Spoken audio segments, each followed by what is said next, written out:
Hello and welcome. Welcome to learning session number 3 of chapter number 3 of Science 2, which is called Life Processes in Living Organisms, Part 2. So far in this chapter, what all we have seen?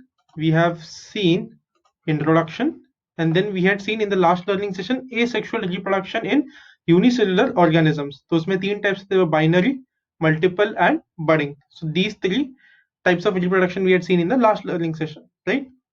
In today's learning session, we're going to see asexual reproduction in multicellular. Last time unicellular organisms में देखा था, right? इस learning session we will see multicellular organisms में how does asexual reproduction look like. Okay, there are 5 types. First is fragmentation, then regeneration, then budding, then vegetative propagation, and spore formation. The words we are going to learn today are fragment and discard. Okay, fragment and discard. Okay, so let us dive right into it. So first we are studying asexual reproduction in multicellular organisms में पहला वाला fragmentation. Okay, so this type of asexual reproduction occurs in multicellular organisms. Fragmentation multicellular organisms में होने वाला है. Next, in this type of reproduction, the body of parent organism breaks up into many fragments.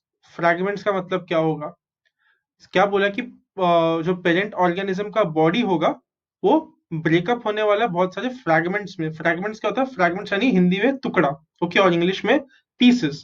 So the body of the parent is going to break up in smaller pieces, which they are calling as fragments. Okay, and each fragment starts to live as an independent new organism. So जो एक एक जो छोटे छोटे टुकड़े हो गए, टुकड़े होने के बाद अपने आप नए ऑर्गेनिजम्स बन जाएंगे, और छोटे छोटे टुकड़ों में से नए ऑर्गेनिजम्स अपने आप बन जाएंगे, और वो इंडिपेंडेंटली रहेंगे. इंडिपेंडेंट का क्या मतलब है? बिना किसी सपोर्ट के. ओके, सो बिना किसी सपोर्ट के अपने आप से इंडिपेंडेंटली रहने लग जाएंगे. This type of reproduction occurs in algae like Spirogyra. Okay, so algae क्या होता है? इफ सो बेसिकली यहाँ पे फोटो दिया, राइट, स्पाइरोगेरा का. तो if you see green colour का, सो तुम लोग ने देखा होगा कि अगर कोई वाटर बॉडी जैसे कि लेक वगैरह उस या फिर इवन गटर्स में पानी अगर बहुत टाइम तक ऐसे ही स्टिल है, मूव नहीं हो रहा है पानी, ओके, उसका सरफेस एकदम स्टिल है, तो उसके ऊपर ग्रीन कलर का एक लेयर आ जाता है. सो ग्रीन कलर का लेयर जनरली एल्गे होता है. ओके, वो जनरली वाटर बॉडीज के ऊपर सेटल हो जाता है और वो ग्रीन कलर का होता है. You all must have seen. So उसका यहाँ पे फोटो दिया, ओके, स्पाइरोगेरा. सो ये इस टाइप का रिप्रोडक्शन जनरली एल्गे में होता है, और एक एल्गे का एग्जांपल दिया है स्पाइरोगेरा. एंड स्पॉन्जेस, स्पॉन्जेस क्या होते हैं? स्पॉन्जेस आर दोज ऑर्गेनिज्म जिसमें बहुत सारे होल्स होते हैं, तो स्पॉन्ज जैसा दिखता है, राइट, इसलिए उस टाइप के ऑर्गेनिजम्स को स्पॉन्जेस बोलते हैं. और स्पॉन्जेस का एग्जांपल भी दिया है, it's called as SYCON. So मैंने भी पहली बार इसको सियोन पढ़ लिया था. इट्स नॉट सियोन, it is sycon. Okay, so इस टाइप की रिप्रोडक्शन दो टाइप के ऑर्गेनिजम्स में होता है, एक है एल्गे एंड दूसरा है स्पॉन्जेस में. ओके, सो एल्गे का एग्जांपल क्या है? एल्गे का एग्जांपल है स्पाइरोगेरा. स्पॉन्ज का एग्जांपल क्या है? साइकॉन. Okay, SYCON, साइकॉन. Next, whenever there is plenty of water and nutrients available, जब भी बहुत ज्यादा पानी और न्यूट्रिएंट्स अवेलेबल होंगे, किसको? स्पाइरोगेरा को. Its filaments grow very fast and break up into small fragments. जब भी पानी और खाना बहुत सारा मिल रहा होगा स्पाइरोगेरा को, वो बहुत स्पीड से बहुत फास्ट ग्रो होने वाला है, और ग्रो होने के बाद छोटे छोटे टुकड़ों में ब्रेक हो जाएगा. Okay, each fragment starts to live independently as a new spirogyra fibre. तो उसमें से जो कुछ भी छोटे छोटे टुकड़े हो गए, फ्रैगमेंट्स हो गए, वो अपने आप से एक नया ऑर्गेनिज्म बन जाएगा और इंडिपेंडेंटली बिना किसी सपोर्ट के जीना शुरू कर देगा. ओके, सो ये किसके लिए था? स्पाइरोगेरा के लिए. बट साइकॉन में कुछ अलग होता है. Okay, if the body of ये इफ नहीं होगा, ये इन होगा. Okay, in the body of sycon breaks up accidentally into many fragments. तो यहाँ पे स्पाइरोगेरा कब ब्रेक होता है फिलामेंट्स में? जब बहुत सारा पानी या फिर बहुत सारा न्यूट्रिएंट्स या फिर यानी खाना अवेलेबल होगा. वेरस साइकॉन में वैसा नहीं हो रहा. साइकॉन एक्सीडेंटली ब्रेक हो जाता है. सो गलती से एक्सीडेंट होता है और एक्सीडेंट में वो टूट जाता है. ओके, सो जानबूझ के नहीं टूट रहा है, वो गलती से टूट रहा है किसी दूसरे रीजन की वजह से. समझो बहुत जोर की हवा आ गई, या फिर किसी एनिमल ने उसको गलती से तोड़ दिया, या वेदर कंडीशंस की वजह से वो टूट गया. सो एक्सीडेंटली वो टूटने वाला है. Okay, so it is going to break up accidentally into many fragments, and each fragment develops into a new cycon. Okay, so जो छोटा टुकड़ा होगा एक्सीडेंटली बन गया टुकड़ा, वो अभी नए साइकॉन ऑर्गेनिज्म में कन्वर्ट हो जाएगा. Okay, so that's the basic difference between Spirogyra, which is an algae, and Cycon, which is a sponge. Okay, Spirogyra में जब बहुत पानी और न्यूट्रिएंट्स होंगे तब वो ब्रेक होने वाला फ्रैगमेंट्स में, और साइकॉन गलती से accidentally it is going to break into fragments. So that's your first type of asexual reproduction in multicellular organisms, which is called as fragmentation. You all can see here, यहाँ पे एक spirogyra का photo दिया और उस spirogyra के छोटे छोटे टुकड़े होने के बाद एक बड़ा स्पायरोगेरा बन जाता है. Next, regeneration. Okay, so next is regeneration.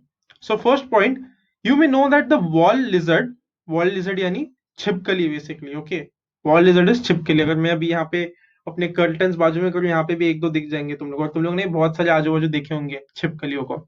सो उसको इंग्लिश में बोलेंगे wall lizard. Okay, so you may know that the wall lizard breaks up and discards. Discards का मतलब क्या? फेंक देना. ओके, डिस्कार्ड्स का मतलब है फेंक देना.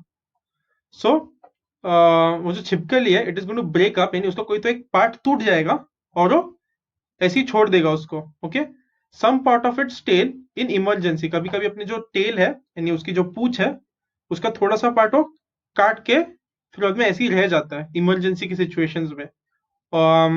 Next, discarded part is regenerated after a period. तो जो टूटा हुआ पार्ट है छिपकली के पूंछ का, वो कुछ टाइम के बाद रीजनरेट होता है. रीजनरेट यानी उसमें वो थोड़ा ग्रो हो जाता है. उसकी पूंछ जो कट गई ऑलरेडी, वो थोड़ी सी ग्रो हो जाती है साइज में.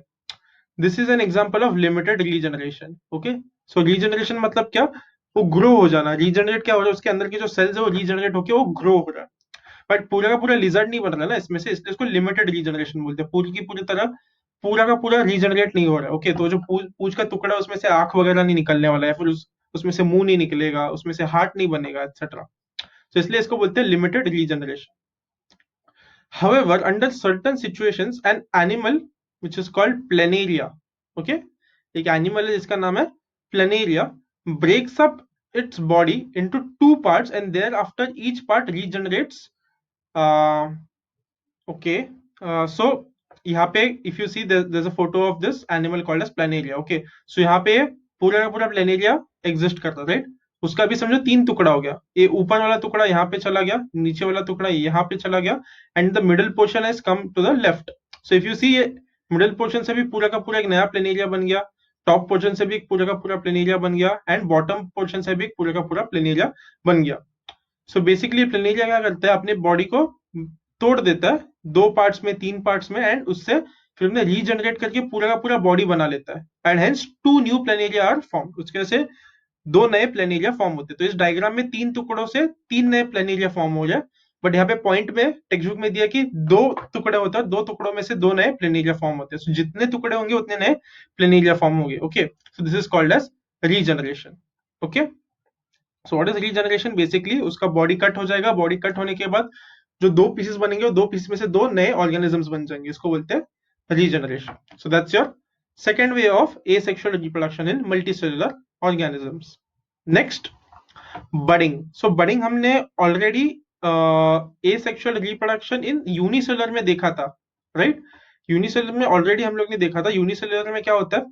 एक बल्ज, वो वर्ड यूज किया था वो लोग ने. एक बल्ज आ जाता है उसके सेल में, फिर न्यूक्लियस डिवाइड होके वो बल्ज में चला जाता है, और फिर वो बल्ज बहुत बड़ा होने के बाद टूट के एक नया ऑर्गेनिज्म बन जाता है. तो सेम चीज is going to, the same thing is going to happen in multicellular organisms also. So किसमें होता है? हाइड्रा में होता है. So these words are very important. Okay, for example spirogyra में क्या होने वाला है, स्पंज में क्या होने वाला है, साइकॉन में क्या होने वाला है, हाइड्रा में क्या होने वाला है, etcetera etcetera. So you should know the, you should remember the names of these examples कि बडिंग किस में होने वाला है, फ्रैगमेंटेशन किस में होने वाला है. You all should by heart all the examples. Okay, it can be asked in objective type questions in your examination. So budding is going to happen in hydra. Okay, so in case of hydra, under favorable conditions. So favorable conditions क्या? अभी we are very clear with it. What are favorable conditions? When you have plenty of water and plenty of food or plenty of nutrition. So उस case में at specific part of its body an outgrowth is formed. Outgrowth ये word use किया. So unicellular के लिए वो लोग ने bulge ये वर्ड यूज किया था. बल्ज का मतलब क्या बताया था मैंने? सूजन. सो यहाँ पे क्या वर्ड यूज किया? Outgrowth. So outgrowth is also the same thing. Out यानी हाइड्रा के बाहर, एंड ग्रोथ यानी कुछ तो ग्रो हुआ है, right? It's the same thing as bulge, बस वो एक ही सेल में हो रहा था और यहाँ पे एक मल्टीसेलुलर हाइड्रा में हो रहा है. Okay, so an outgrowth is formed by repeated divisions of regenerative cells of body wall. So hydra का जो बॉडी है उसके बॉडी के वॉल में रीजनरेटिव सेल्स होते हैं. और रीजनरेटिव सेल्स जो अपने खुद के बहुत सारे कॉपीज बना सकते हैं. सो बार बार रिपीटेड डिवीजन होगा, रिपीटेड यानी बार बार, राइट? सो रीजनरेटिव सेल्स जो उसके बॉडी के वॉल में है, they are going to be, they go undergo repeated divisions. Okay, और वो रिपीटेड डिवीजन से क्या बनने वाला है? आउटग्रोथ बनने वाला है. Okay, this outgrowth is called bud. So ये बड तुम लोग यहाँ पे देख सकते हो, राइट? ये पहले हाइड्रा नॉर्मल था, फिर उन्हें फेवरेबल कंडीशन की वजह से यहाँ पे एक आउटग्रोथ आ जाता है, और उस आउटग्रोथ को क्या बोलते हैं? बड बोलते हैं. And why is this outgrowth happening? It is happening because of repeated divisions of regenerative cells in cell body. This is a very key term over here in budding. Okay, repeated divisions of regenerative cells of body. Okay, so इसको बोलेंगे bud. Bud grows from, bud grows from a small, I think there's some problem here. Bud grows from, forms a small hydra. So I think यहाँ पे एक comma होना चाहिए. Okay. So bud grows and then it forms a small hydra. ये जो छोटा bud है वो grow होके एक छोटा hydra बनने वाला है. Okay. Hydra के ऊपर ही एक छोटा hydra बन जाएगा. Important layers and tissues of budding hydra are in continuity with those of parent hydra. इसका क्या मतलब है? ये जो छोटा hydra बन गया यहाँ पे, और ये जो बड़ा हाइड्रा है, पेरेंट हाइड्रा, उसके जो इंपॉर्टेंट टिश्यूज है, ऑर्गन्स है, वो सब कंटिन्यूस है. तो यहाँ वो जो नया हाइड्रा बन रहा है छोटा सा, उसके अंदर भी वो सब इंपॉर्टेंट टिश्यूज वगैरह जा रहे हैं. ओके, ऐसा नहीं कि यहाँ पे बस एक छोटा सा वॉल बन गया है, वॉल के अंदर नए हाइड्रा के इंपॉर्टेंट टिश्यूज और सेल्स है. ओके, सो सब कंटिन्यूस है. जो पेरेंट हाइड्रा है एंड जो स्मॉल हाइड्रा, उसके अंदर के सारे इंपॉर्टेंट लेयर्स कंटिन्यूस है. So parent hydra supplies nutrition to budding hydra. So जो important layers, tissues वगैरह है, उसमें से वो जो parent hydra है, जो कुछ भी important खाना वगैरह है, उसको provide कर सकता है. Okay, to the small hydra. Next, budding hydra separates from parent hydra and starts to lead independent life when it grows up. तो जो छोटा सा हाइड्रा है उसको खाना मिलते रहेगा इस हाइड्रा से, बड़े वाले हाइड्रा से या फिर पेरेंट हाइड्रा से, और जब वो बड़ा हो जाएगा तब वो टूट के इंडिपेंडेंटली अपनी लाइफ शुरू कर सकता है. Okay, so that's your budding. What's happening in budding? An outgrowth is being formed here, and it is being formed because of repeated divisions of regenerative cells in cell body यहाँ पे. And then next point is इसके सारे important layers और tissues जो है वो continuous है, they are in continuity with the parent hydra, and parent hydra provides nutrition यानी खाना देता है उस छोटे hydra को, और फिर कुछ समय के बाद when it grows it can break off and live an independent life of its own. Okay, so this is your third way of asexual reproduction in multicellular organisms, which is called as budding. And ये किस में होता है? Hydra में होता है. Next, vegetative propagation. Okay, सो vegetative, ये word से तुम लोग को क्या दिमाग में आता है? वेजिटेटिव यानी something related to vegetables, right? So ये हम दिमाग में रखेंगे. वेजिटेटिव यानी कुछ तो वेजिटेबल से रिलेटेड हो सकता है. Okay, reproduction in plants with the help of vegetative parts like roots, stem, leaf and bud is called as vegetative reproduction. तो ये first point जो है ये vegetative reproduction का definition है. You'll need to by heart this. Okay, so what is vegetative reproduction? Basically reproduction जो vegetative parts से होगा, और vegetative parts के examples भी दे दिए, roots, stem, leaf, bud etc. Okay, so इन parts से जो कोई भी reproduction होगा उसको बोलेंगे vegetative reproduction. Next, vegetative propagation in potatoes is formed with the help of eyes present on the tuber. Okay, so basically give me a minute. Basically अगर तुम लोग ने कभी भी बटाटा को छीला है, okay, so whenever you all peel off the potato, उसमें छोटे छोटे ऐसे आई जैसे दिखने वाले कुछ ना कुछ चीज होते हैं, राइट? ऐसा गांठ जैसी लगती है हम लोग को. So those are basically, so basically उसमें से वो नया ऑर्गेनिज्म फॉर्म कर सकता है. ओके, सो जो potato when you peel it off, you see small small गाठ टाइप या फिर आइस जैसा कुछ ना कुछ दिखेगा, और generally after you peel it off तुम वो वाले पार्ट्स को नाइफ से निकाल लेते हो, राइट? सब छुरी को अंदर डाल के वो आइस जैसे पार्ट या गाठ वाले पार्ट को निकाल लेते हो. सो अगर वो गांठ वाले पार्ट को तुम लोग सॉइल में डालोगे, and if it gets sunlight, water and nutrition from the soil, it is going to grow into a potato का plant. Okay, so sorry, yes. So, vegetative propagation in potatoes is performed with the help of eyes present on the tuber. Tuber basically यहाँ पे potato को ही बोला है. Potato एक tube जैसा दिखता है, राइट? सो उसके ऊपर जो गार्ड जैसी चीज होती है उसमें से वेजिटेटिव प्रोपोगेशन करता है potatoes. Next, present Bryophyllum. Okay, Bryophyllum is again a type of plant. whereas in bryophyllum it is performed with the help of buds present on leaf margin. तो यहाँ पे फोटो दिया टॉप राइट में. सो Bryophyllum का जो leaves होता है उसके एज पे बड्स आते हैं, एंड यहाँ पे सी, यहाँ पे लीफ का एज है, वहां पे एक छोटा सा बड़ आके उसमें से एक दूसरा प्लांट जैसा चीज बाहर निकल रहा है. सो ब्रायोफाइलम में it is going to happen with the help of buds on the leaf margin. Okay, in case of plants like sugarcane and grasses, vegetative propagation occurs with the help of buds present on nodes. Okay, so what are nodes? So if you again, let me increase my face का size. Okay, so if you see sugar cones, यहाँ पे बीच बीच में cuts होते हैं, right? यहाँ पे एक cut, यहाँ पे एक कट, लंबा सा रॉड जैसा होगा शुगर केन, और बीच बीच में कट्स होंगे. ओके, सो जो कट्स होते हैं उसको नोड्स बोलते हैं. सो उन नोड्स में से वेजिटेटिव प्रोपोगेशन होने वाला है. किसमें? शुगर केन में एंड ग्रासेस में. Okay, and plants like carrot and, okay, I'll have to wait for that black thing to go away. Plants like carrot and radish perform vegetative propagation with the help of roots. Okay, so you can see the photo over here, right? यहाँ पे इसके जो roots होते हैं उसमें से वो vegetative propagation करेगा. Okay, so what is vegetative propagation? Vegetative propagation is reproduction with the help of vegetative parts. उसके examples क्या है? Root, stem, leaf, bud, etc. So potatoes में it is going to happen through the eyes. Okay, eyes of the potato, या फिर बटाटा के अंदर जो गांठ जैसा होता है उसको आइज बोलते हैं, उसमें से होने वाला है. ब्रायोफाइलम में it is going to happen because of buds at the edge of the leaf. In sugarcane and grasses it is going to happen because of the nodes. वो जो लंबा रॉड जैसा होता है शुगर केन में, उसके बीच बीच में जो कट्स होते हैं उसको नोड्स बोलते हैं, उसमें से हो सकता है. And in plants like carrots and radish वो रूट में से होने वाला है. Okay, so these 4 points cover the entire vegetative propagation. All you have to do is remember these 4 points. Okay, so that's your vegetative propagation. Next, spore formation. I think this is the last, right? Spore formation. So fungi like mucor have filamentous body. Filamentous yani thread like. You can see here, right? Filament yani thread.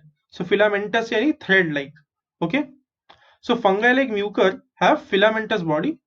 They have sporangia. Okay, so उसको बोलते हैं sporangia, वो जो thread like structure होता है. Once the spores are formed, sporangia burst and spores are released. एक बार spores form हो गए sporangia पे, तब वो जो sporangia वो burst होने वाले, फूटने वाले, और उसके अंदर से जो spores है वो सब रिलीज होने वाले. Okay, so before we actually move on, ये फंगाई मिलता कहाँ पे? तो यहाँ पे एक फोटो दिया है, स्लाइस ऑफ ब्रेड. सो तुम स्लाइस ऑफ ब्रेड को बहुत दिन तक ऐसे ही रख दोगे तो उसके ऊपर कुछ ना कुछ ग्रीन कलर का आएगा, उसको हम बोलते हैं फंगस. आ गया, उसको फंगस पकड़ गया. So that greenish layer is basically fungus. Okay, और फंगस का स्ट्रक्चर कैसा होता है? फिलामेंट जैसा. ओके, फिलामेंट यानी थ्रेड लाइक, और उसको बोलेंगे स्पोरेंजिया. ओके, एक बार ये स्पोर्स फॉर्म हो गए तो स्पोरेंजिया बर्स्ट हो जाएगा, फूट जाएगा, और उसमें से स्पोर्स बाहर निकलेंगे. Spores germinate in moist and warm place and new fungal colony is formed. So वो जो spores है उनको अगर वापस नए ऑर्गेनिज्म में बनना है तो उनको क्या करना, उनको कैसा एटमॉस्फेयर चाहिए, कैसा एनवायरनमेंट चाहिए? मॉइस्ट यानी थोड़ा गीला होना चाहिए, एंड वार्म यानी थोड़ा गर्म होना चाहिए. ओके, तो वो जो फंगस है वो नया फंगल कॉलोनी बन जाएगा. एक फंगस में से बहुत सारा फंगस फॉर्म हो जाएगा, और बहुत सारा फंगस फॉर्म हो, you can call it as a fungal colony. इतने सारे फंगस के ऑर्गेनिज्म की उसको तुम लोग फंगस का कॉलोनी बोल सकते हो. Okay, so that's spore formation. Spore formation कहाँ पे होता है? फंगस में होता है. फंगस का एग्जांपल क्या दिया? म्यूकर. ओके, सो फंगस कहाँ पे मिलेगा? इफ यू कीप ब्रेड, थोड़ा सा गीला कर दो और थोड़ा सा गर्म जगह पे रख दो, कुछ दिनों में उस पर ग्रीनिश कलर दिखने लगेगा, दैट इज फंगस. ओके, सो उसका बॉडी फिलामेंटस होता है, उसमें स्पोरेंजिया होता है. ओके, जब स्पोर्स बहुत ज्यादा फॉर्म हो जाएंगे, स्पोरेंजिया फूट जाएगा और उसमें से स्पोर्स निकल जाएंगे, और स्पोर्स को अगर वापस मॉइस्ट यानी थोड़ा गीला और गर्म जगह मिल गई तो वो और रिप्रोड्यूस होके फिर बाद में फंगल कॉलोनी बन जाएंगी.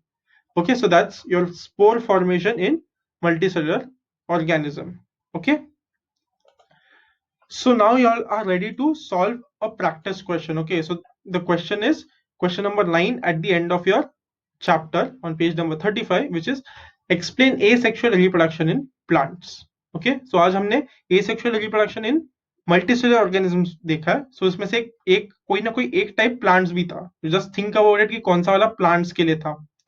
हमने 5 पढ़े, राइट? 5 में से उन 5 में से कौन सा वाला प्लांट्स के लिए था? Just think. एंड यहाँ पे नीचे मैंने और 3 क्वेश्चंस क्यों दिए? वो इसलिए दिए क्योंकि all the 3 questions mean the same. Okay, तीनों क्वेश्चंस का सेम मीनिंग है और तीनों क्वेश्चंस का सेम आंसर है. तो इन तीनों में से कोई भी टाइप का क्वेश्चन पूछा तुम लोग को, आंसर सेम रहेगा. Okay, so this I have shown you so that you know कि एक ही टाइप का क्वेश्चन कैसे अलग अलग तरीके से पूछ सकते हैं एग्जाम में. ओके, आंसर सेम रहेगा, बस क्वेश्चन अलग है. तो तुम लोग को पता होना चाहिए कि अच्छा क्वेश्चन कुछ भी आ जाए उसका मतलब तो सेम ही है, तो मुझे आंसर सेम ही लिखना है और कंफ्यूज नहीं होना एग्जाम में. It's a very important skill to learn. Okay, so first is explain asexual reproduction in plants. Second is explain with example different methods of asexual reproduction in plants. Again question थोड़ा सा change किया but answer same रहेगा. And last way कैसा है पूछने के लिए, seeds of some plants do not germinate. कुछ प्लांट्स के सीड्स जर्मिनेट नहीं करते. How are the next generation form? फिर अगर सीड्स सीड्स जर्मिनेट नहीं कर रहे तो नया प्लांट्स कैसे बनेगा उसमें से? अगेन सेम आंसर, कैसे बनेगा? एसेक्सुअल रिप्रोडक्शन से बनेगा. सो एसेक्सुअल रिप्रोडक्शन प्लांट्स एक्सप्लेन करना है. Okay, so did you all, तुम लोग को पता चलेगा कि कौन सा पॉइंट को एक्सप्लेन करना है इस एग्जांपल में. Let's go back. Okay, so I am going back here. Spore formation. Spore एक फंगस है तो यहाँ पे तो प्लांट्स नहीं आएगा. Next budding. बडिंग हाइड्रा में होता है, तो हाइड्रा सिर्फ एक ही टाइप का ऑर्गेनिज्म है, राइट? इसमें तुम लोग को प्लांट्स नहीं दिख रहे. Regeneration happens in animal called as planaria. So यहाँ पे भी प्लांट्स नहीं है. एंड इससे पहले क्या था? Fragmentation. Fragmentation again happens in spirogyra, right? So ये भी प्लांट्स के लिए नहीं है. तो बचा कौन सा? बचा vegetative propagation. So your answer is basically vegetative propagation.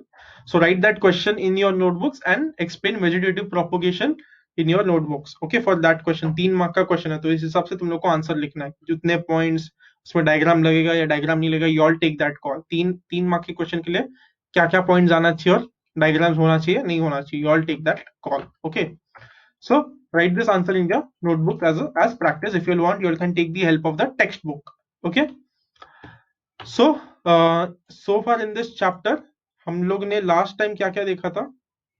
Give me a minute. Yes, last time हम लोग ने एसेक्सुअल रिप्रोडक्शन स्टार्ट किया था, उसमें यूनिसेलुलर खत्म कर लिया था. यूनिसेलुलर में बाइनरी फिजन देखा था. बाइनरी यानी 2, यानी 2 नए ऑर्गेनिजम्स बनेंगे. मल्टीपल फिजन देखा था. फॉर एग्जांपल वो सिस्ट फॉर्म होता है, सिस्ट के अंदर बहुत सारे न्यूक्लियस फॉर्म होते हैं, बहुत सारे छोटे छोटे सेल एमीबियोले फॉर्म हो जाते हैं. फिर बाद में अनफेवरेबल कंडीशंस में वो सिस्ट फॉर्म होने के बाद जब कंडीशंस फेवरेबल हो जाते हैं, वो सिस्ट टूट जाता है और अंदर से बहुत सारे अमीबा बाहर निकलते हैं. फिर हम लोग ने बडिंग देखा था यूनिसेलर के लिए. ओके, और फिर हमने बाइनरी के 3 टाइप्स देखे थे कि वो जो डिवाइड हो रहा है वो वर्टिकली हो रहा है, हॉरिजॉन्टली हो रहा है, रैंडमली किसी भी प्लेन में हो रहा है, उसके ऊपर डिपेंड करता है. सिंपल होगा, ट्रांसफर हो गया, ट्रांसवर्स हो गया, लॉन्जिट्यूडनल बाइनरी फिजन होगा. ओके, सो ये सब हमने लास्ट टाइम कवर किया था. आज हमने क्या क्या कवर कर लिया? Today we have covered multicellular asexual reproduction in multicellular organisms, और उसमें हमने fragmentation, regeneration, budding, vegetative propagation, spore formation देख लिया. So next time onward we'll start sexual reproduction and probably we'll try to understand sexual reproduction in flowers. Okay, so the 2 words we learned today were, first was fragment. fragment यानी piece या फिर हिंदी में टुकड़ा बोल सकते हो. and discard. discard यानी फेंक देना और throw away. So these are the new words we learned today. Please make sentences of these words. Okay, the more sentences you all make in proper scientific terms, the better you all will get at using scientific terms and language in your answers, which is an important thing to get good marks. Okay, so make sentences out of these words also after writing the meaning. So that's it for this learning session. I hope you all have understood everything, and I will see you all in the next learning session. Okay, so till then, peace.